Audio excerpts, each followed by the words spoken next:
व घंटी के निशान का बटन दबाएं ताकि सभी नए वीडियो आप तक तुरंत पहुंचे बिल्कुल मुफ्त।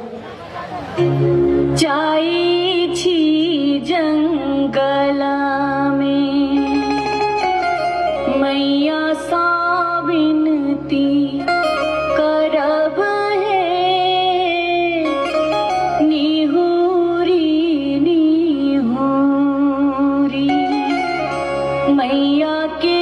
गोर लागब है, जाईछी जंगला में।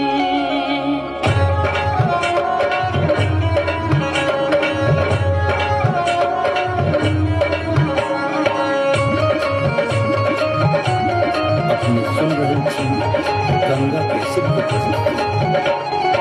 झिझरी झिझरी खेला चलू झिझरी, झिझरी झिझरी खेला चलू झिझरी, झिझरी झिझरी खेला चलू झिझरी, झिझरी झिझरी खेला चलू झिझरी। कहमा में होई छै मैया गे खीरवा महेरवा हो, मैया गे खीरवा महेरवा हो, मैया गे कहमा में जाई छै गामकवा गे मैया, सड़क पर झिझिया खेलू हे, मैया गे कहमा में जाई छै गामकवा गे मैया, सड़क पर झिझिया खेलू हे। नहीं रे में होई छै मैया गे खीरवा महेरवा हो, मैया गे खीरवा महेरवा हो, मैया गे सासुरे में जाई छै गामकवा गे मैया, सड़क पर झिझिया खेलू हे, मैया गे सासुरे में जाई छै गामकवा गे मैया, सड़क पर झिझिया खेलू हे।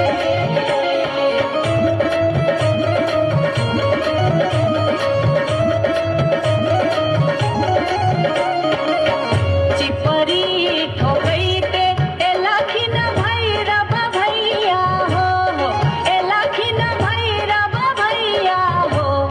मैया हे किए देबै बैस भैरव भाई, सड़क पर झिझिया खेल चलू हे, मैया गे किए देबै बैस भैरव भाई, सड़क पर झिझिया खेल चलू हे। चानना के छवि छवि मैया गे पीढ़िया बनलियै हो, मैया गे पीढ़िया बनलियै हो, मैया गे से देबै बैस भैरव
बरहम के पछुआर गे दुनिया मत करी है सिंगार गे बरहम के पछुआर गे दुनिया मत करी है सिंगार गे मत करी है सिंगार गे दुनिया मत करी है सिंगार गे मत करी है सिंगार गे दुनिया मत करी है सिंगार गे बरहम के पछुआर गे दुनिया मत करी है सिंगार गे बरहम के पछुआर गे दुनिया मत करी है सिंगार गे बरहम के पछुआर गे